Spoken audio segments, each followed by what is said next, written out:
today. We're going to be doing our live reactions to Guardians of the Galaxy. Your camera's up there, not there this time. Hi, everybody. I'm going to pull up the chat over here. Oh, good. Cool. Boy, Guardians of the Galaxy, huh? Yeah, we are live, and in case it isn't abundantly clear, spoilers. Oh, glory be. Spoilers. There are a ton of them.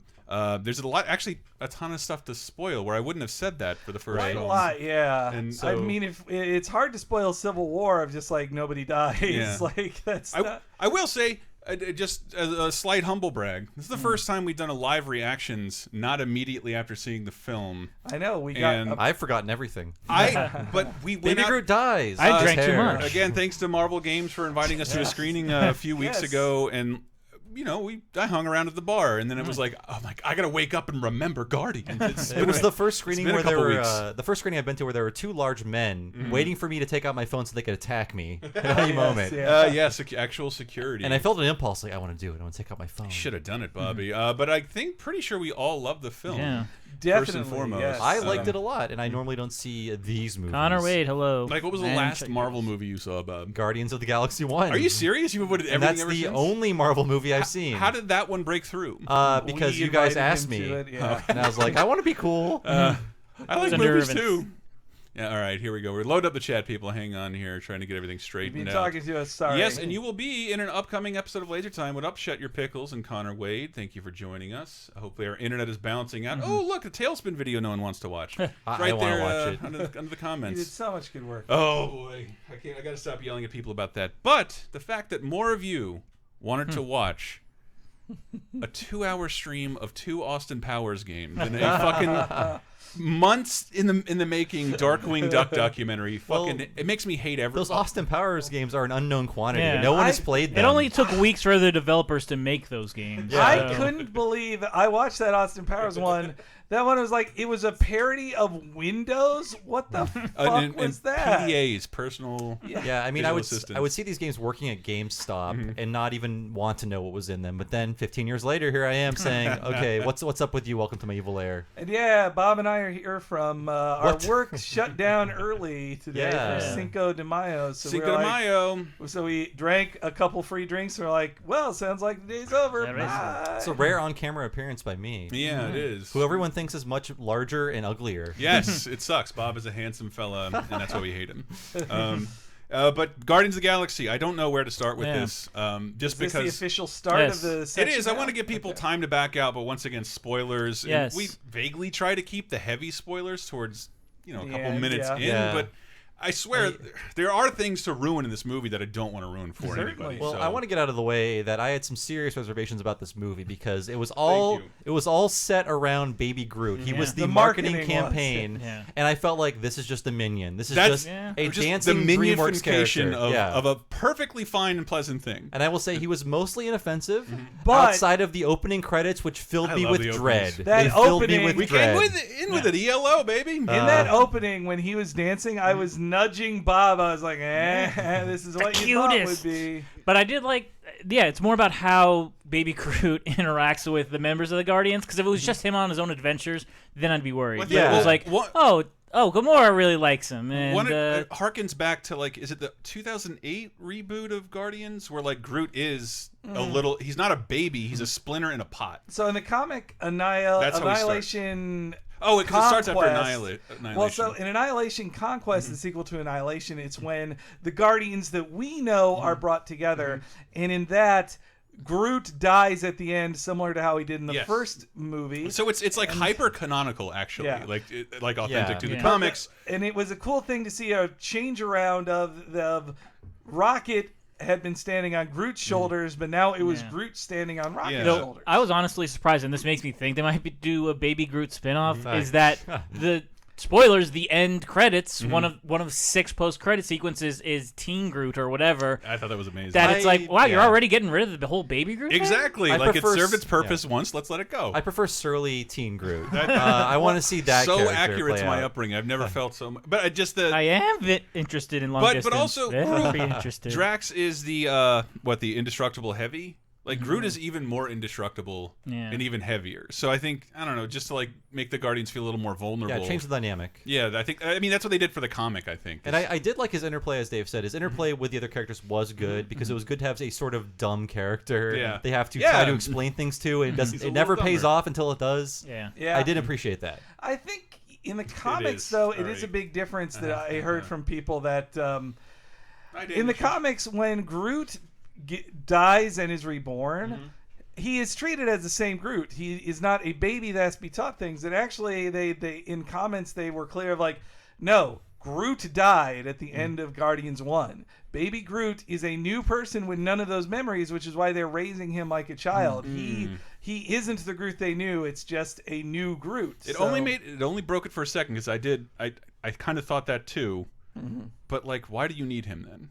Why is he here? He's the baby of the team. I know, but there's a moment where they're like, we're gonna go off on and hang on an ego. Rocket, you stay here with the baby and the prisoner of war. Well, I mean, let's start from the beginning. That ELO song was a great opening, and just you get a big action sequence that then they deny you most of it of just following. Yes, I thought that was beautiful. That was what I appreciated about that outside of Baby Groot dancing along. Yes, it follows around Groot instead of showing you the action you wanted to see. And just him dancing along to Electric Light Orchestra's Mr. Blue Sky. Mr. Blue Sky. Though I guess really the opening was Kurt Russell in a flashback, and that was good. We've seen a lot of de-aging in films. That's really good. I watched Tron. We watched Tron Legacy a year ago. That shit did not hold up even slightly. That was awful. Even like 6 months ago, Rogue One, where it's like, Leia and Peter Cushing. There was still an uncanny valley there, but I don't know what it was about Kurt Russell. Maybe that he's in 500 Disney movies. Yeah, and that's where he's from. That he can appear at any time. We can recall his young face. This isn't even Kurt Russell's first Disney superhero movie. Shout out to Sky High. What up? Partially about obscure superhero teams. Way too ahead of time. I mean, I was waiting for it to creep me out, but it never did. I was just like, creep me out. I dare you to creep me out. It only never had one did. scene to do it, really. So. Yeah, and they used it well, I think. And I just loved his giant 70s hair, which was just his hair. Like, that was his hair. I honestly believe for a minute, like, do they just slather on a bunch of makeup? Like, because it was that realistic, where it's like, this can't be CG. Yeah, and I think. But of course, watching me in 5 years, look at that and be like, I'm an idiot. If you grew up like me, watching like fucking young Kurt Russell movies, like I have a frame of reference for what he looked like. Yeah. And whereas like when they've done it with other actors, like I don't remember Jeff Bridges looking like with long hair. I also like they play Brandy, and when I heard it, I was like, "Oh, this seems thematic for the character." And then and then later in the film, Ego does just say, "Brandy's about me," and it's actually about me and your mom. I was like, "Wow, it's the theme becomes overt." Yeah, easy peasy. Not only did I really love the movie, it made me feel even more bad for DC. And the criticism of DC that it's not a fun universe, and like, well, it isn't. But when we made that comparison, I think we were talking about Guardians, and if we're talking in a world where Guardians 2 exists, this is even less fun. This is so much less fun than Guardians 2. I will say though, in terms of soundtrack, Guardians of the Galaxy's soundtrack is only like maybe 10% cooler than Suicide Squad's. Like they're both just a lot of 70s and 80s. I don't know. Well, and they dug a lot deeper for songs in Guardians than they did. They certainly didn't have any songs in there that were famously used in other movies. Yeah, Zack Snyder does do that a lot. But I mean, Guardians does have the cop-out, not cop-out, but it has the reasoning like, oh, well, I'm just playing this on a tape. Yeah. And whereas in Suicide Squad, it was just like, oh, when's the stupidest time to play this song?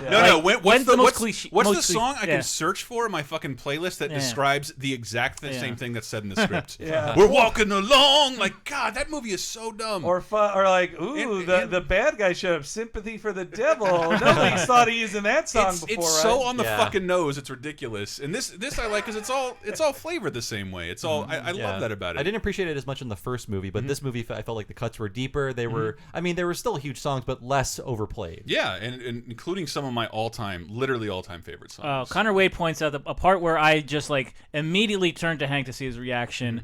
That the most technologically advanced music player is a Zune. I love the Zune ref. I wonder how much clearance do you think that needed? Just this is going to insult Microsoft as a whole. I mean, it was Marvel asking. Reading the trivia that they couldn't find any working Sony Walkmans, so had to call Sony and like, dude, can you just help it? And so they had to build their own Walkmans from scratch because Sony had none. had none. We really dress like Jose, me and Bob. Hey, this is my people's color, all right? We are kind of. Yeah. But I thought I liked the movie so much, and thinking of it in terms of just fun. It's so much more fun than even the Marvel movies at this point. Because the last time we saw those characters, they were fighting and upset with one another. Right. And then Doctor Strange, which was, I don't know, a good balance between mystical and serious. Yeah, but I mean, we'll get to it a little bit later, I would assume. But like, it has more stakes, and there's more like death and just sadness when you get to the end of it. It is. Yeah. And I was shocked by that because James Gunn dies in Marvel movies. James Gunn kept saying, like, we're not obligated to set up Infinity War or carry on the mantle of the MCU. Exactly, and like, I'm like, fuck you. You're gonna do something. This is nothing. And that's what I love the most. I don't read a lot of comic books. Yeah. I don't know a lot of the lore. I like coming to this movie without having to do homework. Not like, okay, what are these Chaos Emeralds they're after in the long run? It's just like it's a bunch of fun characters that are explained throughout in the context of a movie. Yeah. There's no like research that needs to be done. And I love that. I will say the only thing I thought about when thinking about Bob's Baby Groot hatred, which I get in the minification. I played of it up a little bit, but I get it. It was like, oh my god, there's a piece of merchandise that exists for Baby Groot, and then like 6 months later, it's like I can't go anywhere. Yeah. Seeing Baby and Groot. I feel like, I mean, his design is repulsive to me, but I feel like it was cynically made to be like, this is a living Funko Pop. Funko Pops are the #1 toy / desktop accessory, so we must make a character that looks like this thing everyone has. This ubiquitous thing. One of my favorite things about the first movie was actually Drax. Just like, nothing goes over my head. I would reach up and pull it from the sky. It just doesn't get anything. And this is just him with his Data emotion chip for the first day. And like that's the kind of thing that like I think will be played out if they lean too hard on it in the next film. They did it just enough in this movie, but there have been 1 or 2 more times where he's like, and that was the punchline. I would have. I liked him a lot more because he didn't call what's her name, Gamora, a bitch, a bitch or a whore. They called her a whore. Yeah, a whore. There also wasn't, just to get more SJWE. Oh, Jess Martinez's Groot fucking sucks. There was no we're the Guardians of the Galaxy, bitch. Yeah. There's nothing like that either. I do feel though that Star-Lord is the least likable character for a movie ostensibly about him. He becomes the MacGuffin, and he has to do nothing for about 30 minutes. I think you can look at it anytime you want, and in all the comics, he's the least interesting character. So they had to pin whether you consider it the A or the B plot on him entirely, and otherwise there wasn't much of a movie. And in hindsight, I was kind of bummed out by that because they spent a giant diversion from being Guardians of the Galaxy and spend fucking Two Towers level. Well, when they time separated split up. them, I was really thinking of Empire Strikes Back. Yeah. Like the start of Empire Strikes Back, they separate the characters. They at least got them back together sooner than they do in Empire Strikes Back to deny you seeing your core characters together. But I like it was totally a we're family shit there, but with the Guardians. But they are raising a baby together. They are a family. And I mean, this is a movie-ass movie. It's like a totally a movie, but I was also disappointed at the end that there was a romantic spark between Star-Lord and Gamora. Yeah. I felt like you could be smart enough to avoid this. It just seems too predictable. Yeah, where it's like it's okay if two people bristle against each other and are not in love. Yeah. Like you can get along. You can not get along with a woman and not be in love with her. It's possible. I wasn't like they did. I thought for a minute they're going to go that route with Drax and what's her face, Mantis. Yeah, that was a smarter choice. And that he just finds her extremely ugly is just hilarious. The final, one of the final lines, like "You are beautiful on the inside." Well, and Mantis. Let's talk about the new characters in it. Mantis ruled. I loved Mantis. She was she was naive but different from Drax, and it was funny to put them together because Drax was like, I am not stupid and ugly like you, and then she's like, oh, I am ugly. Jack Nini-Vadi said, I love the Sovereign arcade game like drone ships. Yes, that was great. That's just such a wonderful touch that I do love how disconnected this is from the Marvel universe. Like no style guidelines or templates. Like what a stupid thing to put on film. In a glorious, beautiful way. I do love the super petty Aryan golden people that will just send their video game spaceships after I thought the entire time that was Paris Hilton as the main one, but it's not. I looked very much like she's not that good of an actor. Yes, exactly. That's why I didn't know it wasn't her. I meant to look into it. One of the guys using the arcade drones to capture the the Milano. Yeah, the Milano. Yes. He's covered in gold, but I was hoping He looks kind of like the guy in the first Avengers, where Robert Downey Jr. just points at a dude when he walks on the helicarrier. That man is playing Galaga. I think that might be the same guy, or maybe I just hope it is. Somebody prove me wrong. Well, I mean, speaking of Namco, there was a Namco, a bigger Namco cameo in here than in Galaga. Was there? A giant fucking Pac-Man. Oh yeah, it was like a Deus Ex Pac-Man. Yeah, that was ridiculous. That was like a screen wipe in the movie Joysticks. Yeah. I was surprised they still did it after Pixels. Pixels. Yes. Yeah. But in the same style. Yeah. Well, so it is. I mean, that's something too that I think that we identify with Chris Pratt's character, because his power is having arrested development at age 8, and I but just that's fuck because this he was green kidnapped. Yeah, like, but I guess okay. So the theme of the film though is like all of them are in pain and they deal with their pain in different ways, and I really did love. I love that they took each character and dug into why they were sad. You know, the first film introduced these flawed characters who have moments like the scene in the first film where Rocket's like, he called me that and you said it too. Yeah, he's got cybernetic shame. Yeah, well, because he's not. I mean, Rocket and Yondu have a great moment together where they have similar pain and they're sharing it. Well, and they make it clear. They have all these scenes where like Rocket is trying to push everybody away, and they're like, man, what's your fucking deal? Yeah, why are you such a dick? Yeah, why are you such a dick? He's like, whatever.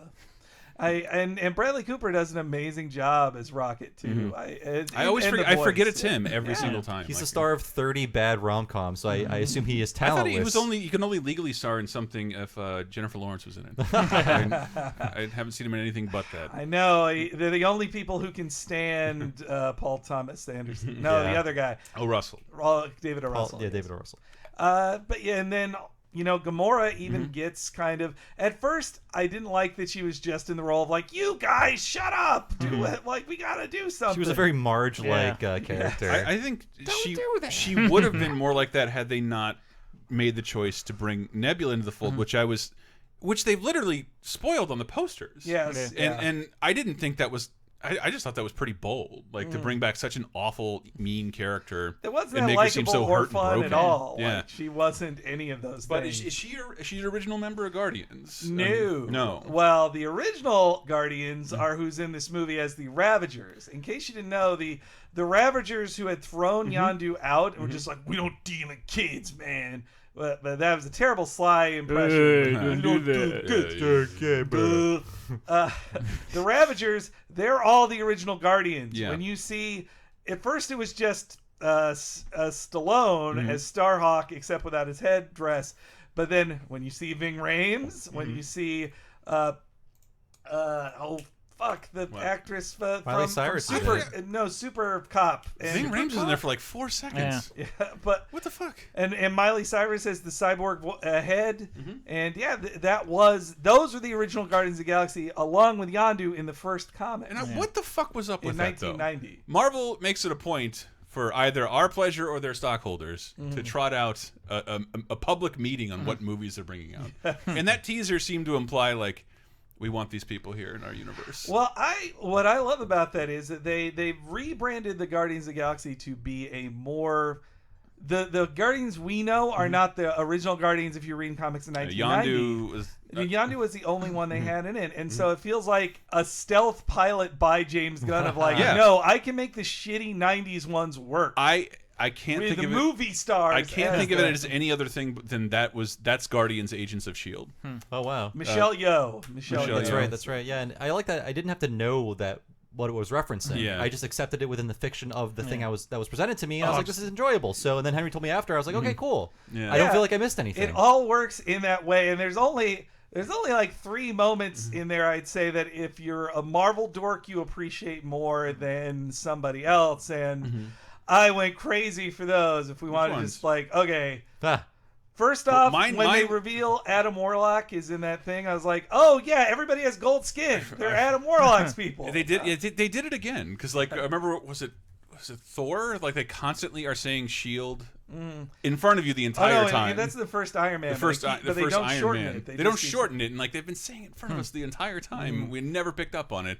And the second one was Stan Lee's cameo, which was, I think, his greatest cameo ever. Like that's in a movie of this tone, a Stan Lee cameo is perfect. Yeah. Going back and watching like shit, like I watched Spider-Man 3 for 2010. Yeah. And it's like, it's true. One person can really make it. Like I wanted to. We're the only two people standing in Times Square. I'm gonna speak some delicate words to a stranger. Like, get him out of here. He sucks. And I assume he was lowered into that spacesuit over the course of hours. And he's describing his previous adventures and cameos. Yes. I was worried that like because he wasn't in Logan, that like maybe he's not doing them anymore. Well, he doesn't do Fox ones all the time, and he also didn't create Logan. He created the X-Men. He didn't create Logan, but he co-created. But he's also, in case you haven't been following his career lately, he's on his death tour pretty much. Yeah. He goes. That's one of 4 cameos he filmed on one day. Yes, and he was just at a convention with Frank Miller on a panel, and it was basically said like, this is the last time I'm coming to this con. Though Frank Miller maybe should have said that too. What did Brett call him? A young mummy? Yes. You notice he was sitting throughout his cameo. Yeah. So, well, is he 95, 94? He's in his 90s. Yeah. I got to be in the same room with him a year ago this week when Civil War came out. That's right. Man. But anyway, it wasn't just his thing being funny in that it seemed to reveal that every Stan Lee you've seen is the same Stan Lee. But because he's telling them, and then I went to give FedEx to this guy, his cameo in Civil War. But the other part of it is he was with the fucking Watchers. The Watchers. Yeah, that was insane. Even I knew because it wasn't even just the Watcher. It was like the whole group. Whatever you call the group of them, I forget. So in case you don't know who the Watchers are, they are cosmic beings who have existed since the start of the universe, and their job is to observe everything and catalog it. And if something... And when they showed up in comics, it was because something pivotal and insane was about to happen, and they needed to be there to bear witness. They first appeared in Fantastic Four 13. They were most important in the Galactus story, where they show up to be like, Galactus is here to kill Earth. I can't stop it though. Uatu, Earth's Watcher, who lives on the moon, he was just like, I just gotta watch. And but always every story is like the Watcher says, I'm just supposed to watch. Yeah, I can't. But if you went over there, you might find something. I just always harken back to that fucking Red Hulk comic where he appears and Red Hulk just kicks the shit out of him, beats him almost to death. The Watchers were actually bored with his story, though. It was kind of like Grandpa Simpson. And then I tied an onion to my belt. But did you hear where? But did you hear where the Watchers first appeared? Yeah, they are Fantastic Four characters, and that's why he brought up. We need he said Deathpool. I thought he said Deadpool. So apparently, so his Ego is a Fantastic Four character too, and apparently that was the deal they worked out with Deadpool. That Negasonic Teenage Warhead has different powers. Like in order to just change Negasonic's powers in Deadpool, they had to make that trade. Okay. So they traded with Fox again. Like, why is this? So clearly, that's awesome. But like, why can't you just do the same shit? I was at the. They clearly are talking. 3 or 4 fucking years ago, Marvel really wanted to get Fantastic Four back from Fox, and Fox was like, no. And so then Marvel's like, then fine, no more Fantastic Four comics. So there. And it seemed like they really hated each other. But last year, they clearly start working together. Like that Legion show on TV can't be on TV without Marvel allowing it. So... Like Jeff, I was at the panel for Legion before the show premiered at New York Comic Con. Jeff Loeb was there saying, I'm not saying, he was like, look, the X-Men aren't going to show up in an Avengers movie. I'm not saying that. But clearly me being here means bridges are being built. And the Watchers are that bridge being built too. So I want to say, like, Logan is the end of them not talking. Yeah. Because you need Marvel's help. If you want to continue with this universe. They went to the end for that universe. And Ninja Jimenez asked, like, how much did they change about Ego compared to the comics? He wasn't. Not a lot. Well, he's not Star-Lord's father. No, he's not Star-Lord's father. Is some boring space king. And he might have adopted a human form at some point. He has done that many times. But like, it's more to me always just funny when Ego shows up. Ego's a goofy character. He's a living planet, and usually it's the face on a planet. Yeah, like with a goatee. Yeah, like it's really funny. And I mean, I did appreciate his story, but at the end of the day, I kind of wish it wasn't a save the universe kind of thing. I like these smaller, personal, bad dad story. They're the Guardians of the Galaxy, I know, but like they can't save the. you can't save the world every single time. Yeah. And well, they didn't save the world. They did save the galaxy. He had planted that thing on every planet, and so I don't know, but just even when I watched, because this and the last two Captain America movies are my favorite of the Marvel universe. Yeah. But a lot of that, the heart of those movies is Captain America just trying to save Bucky. Like that's central to the movie. Yeah, there's a world-ending thing around there, but his motivation is to mostly protect Bucky. Well, I like the end of the universe thing that they're the only ones doing it because this was when I fell in love with Cosmic Marvel again. Was in 2005 with Annihilation and then 2006 with Annihilation Conquest. Both of those were happening, or 2006-07. Both of those were happening concurrently with Civil War, and everybody was talking about how, like, Civil War, the original Civil War comic in 2005 and 6. Everybody was saying then this is good, but Annihilation is way better, and they're saving the entire universe while a bunch of superheroes are like, "You're not taking America." You're like, this feels like you're fighting over spec, and that's how it feels in the movie too. When you think about, like, well, Doctor Strange did save the world, but when you think about in Captain America: Civil War, like, so okay, you'll either arrest superheroes or not. These cosmic dudes are saving everything, and you don't even see them. Yeah. You don't even know what they're doing, so that's what I like about it. And I think Gamora's primarily there at this point to bridge. What doesn't Guardians 3 take place after Avengers? It will be coming out after Infinity War. So it's in Phase 4. Gamora would be the big pushing force to see Thanos again. Yeah, and it didn't. I'm shocked they didn't do it. Well, how many more movies do they have to do this? The bridge they have is Nebula. Nebula goes off to get Thanos. Yeah, so apparently they Gunn's like, after her. She's the one I want to do a spin-off movie on. Gamora. And she's a fucking fascinating character, especially now that they've given her the lore of, like, being torn apart every time she failed in a venture when pitted against her sister. She was retrofitted with a cybernetic object to great pain. And that's a really good backstory that we didn't get any of that in the first film. She's just a bitch. That's true. Yeah. Well, let's talk about Yondu. We haven't really touched on him. I was a bit bummed by. I can't believe, because, like, that is the most significant character in a Marvel movie they have killed. Totally. Yeah, I think so. I mean, I didn't think much of him in the first movie, although I love Michael Rooker. In this movie, I was like, oh, I love this guy. He sucks, but I still love him, and I was surprised by his death. I just when I quote, I only quote one line from Guardians, and it's what's Sean Gunn. Yes, and it's when Yondu walks in the pawnbroker's like, "Goly moly moly," and like, what? He's very serious. Like, I love his flat read on that. And I loved his character in the movie, actually. Like, Sean Gunn had a great. Sean Gunn, that's right. Yeah, I forgot that's his brother until after. Like, I keep wanting to call him Ted Gunn because of Ted Raimi. I didn't mean to do a mutiny.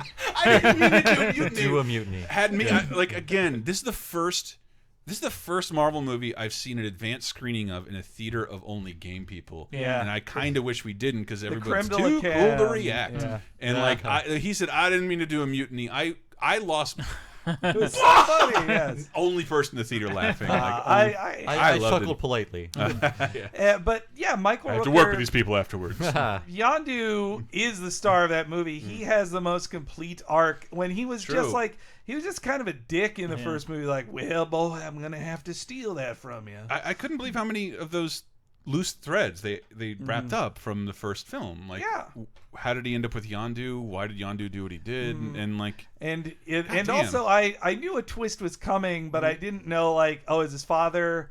Wait, oh no, this guy actually is his biological father. But as Yondu put it, like, may have been your father, but he wasn't your daddy. Wasn't your daddy. Also, it's like, I'm Mary Poppins. Yeah, that was great. Is he cool? That was great, because they can probably share a universe, given who owns. By the way, I don't know if anyone's had like as good a decade as Michael Rooker. It's true, yeah. Because between this and The Walking Dead, he's like put himself back on the map. I'm just gonna make a quick aside that everyone's pointing out that he was in Cliffhanger with Sly Stallone. E3 2010, I saw a Days of Thunder video game for XBLA. Are you kidding? And at the demo appointment, it was in one of those like little rooms. Oh no! Michael Rooker was there, and they're like, "Here, Dave. Here is Michael Rooker." From the movie. I hadn't seen the movie. I forgot who he was. I'm like, oh, good to meet you. I'm a big fan. And not until I walked out, I'm like, Mallrats. Mallrats. Exactly. But before that, what was he in? He was barely Henry, Portrait of a Serial Killer. In Sea of Love, not a big movie anymore, but he was another killer in an Al Pacino. Michael Rooker is an insane person. He really is. Also, but a lovably insane person. I love him. We got a on our site fandom. there's a video of like they got to talk to him at a junket, and I think the best thing we got out of it was him. It's like, here's how you whistle, and he just spends like a minute whistling. But the way they used his arrow in it, I think they had to kill him off. Like, oh, you're unkillable, man. Yeah. Unless somebody surprises you, you're unkillable. But yeah, and set to that song too, the come a little bit closer, you're my kind of man, so big and so strong. That was great. And his friendship with Rocket, like once he reattached, once he put on his real fin, like that was have nuts. A real ass because that's how Yondu looked in the when he appeared. He had a giant orange mohawk. But they had to just have a little thing on his head. It's like, we got to make this a little more normal. He filed it down like Hellboy. Well, it got shot off, didn't it? In all the other movies. What controls the his fin was huge in the Yondu's original appearance. Okay. So now he got his prototype one, which is the big fin, but that Rocket could attach it to him, and he's like, you know what, we're friends now, me and you, Rocket. And Rocket is also just like, wow, this is awesome. You're killing everybody.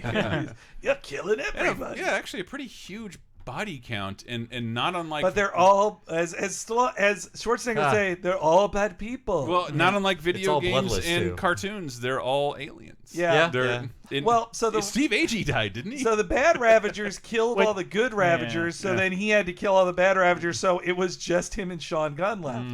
And yeah, Steve Agee, his beer gets destroyed first, and then he gets shot. Oh, that was Steve Agee. Damn. That when the second he said like a quarter would be this, I was like, that's Steve Agee, who James Gunn casts all his friends and stuff. He loves using the same people. I thought Steve Agee would have a better part than that, like he's hiding behind goggles. I think he's in the first one. Is so he? It's a much bigger role. No Lloyd Kaufman, though. But was Taserface in the first one? No. Okay. No. Taserface is a real comic book which character. is insane. First appeared in Guardians of the Galaxy #1 in 1990. That was because I thought they make fun of his name the whole time, and that's funny. But it's also like, you could have made up a dumber name if you were just making up a character whose trait is that he has a dumb name and gets angry about it. But it's pretty good. It's funnier to think that James Gunn found this guy out of like the Marvel wiki, like, oh, this is a real character? All right, then. Why is he named this? Let's figure it out. Or maybe he was told. No. We're streaming live. I don't know if we're having any difficulties, but we were going to read some of your thoughts. So someone is weirded out by just seeing my face. Yeah, Bob, you're apparently elusive. I'm not a sentient voice. He's impossible to find unless you Googled. Unless you type in Bob Mackey on Google, and then we just did another stream today. Yeah, come on. Where were you, Smick guy? I put up a video the other day, and like, I've never seen what you guys look like. I'm like, none of this works. You're a bad stalker. None of this works. But a very kind person. But so Michael Rooker, he saves the day. He gets to be set up as like, it definitely was a tale of two dads of just like, well, you had two abusive dads, but one murdered your mom and one didn't. And one was just, one admits that he was like, I might have not done everything bad, but I loved you, kid. And just like, oh, okay. Yeah. Wasn't this whole thing like, you can get into smaller places? Yeah. Which is what Baby Groot did at the end too. That's what started Sean doing a mutiny. It's like, how come you always show him preferential treatment over all of us? I feel like this was the My Two Dads the movie we've been waiting for. And when they gave him the full Spock funeral, I was like, he's dead. I was waiting for somebody to say it. Dead. They burned up his body. Like Spock didn't even burn up his body. Rainbow. Well, I think they showed the person dying in space ahead of time to let you know, like, no, that guy's dead. He's not coming back. But nobody dies in Marvel things unless they're really uninteresting. Interesting characters don't die. That's it. No villains have died. And Quicksilver only got to die because they're like, the X-Men have. Yeah, if you now that you know about fucking contracts, this is the only reason Quicksilver died. Ego seems dead too, but I don't know. Ego's dead. Ego's, but I don't think he'll be coming back. Yeah. But him also just being like, no, I'm a very selfish man. Like that's just his thing, that he has lived forever, and that he killed his mom. Like, damn. Ouch. I like this so much. I just remember that sequence of Rocket setting traps. Was the most Bugs Bunny shit I've ever seen in any Marvel movie. Like that when that pulse beacon is sending people up over and over again. He's throwing his voice through a radio. Yeah, like this can't work in any of Marvel's movies, which can technically do anything they want, but they won't do this. Only Guardians can. And that he could beat everybody. That Rocket beat everybody. I was just loving it. And then so the ending, it does give me goosebumps now if you think about it. One, that they set up, it was such a great storytelling from the beginning of having Stallone say, "We'll never celebrate you at a funeral," to then at the end be like, they showed up to celebrate his funeral. But then Rocket saying, even after.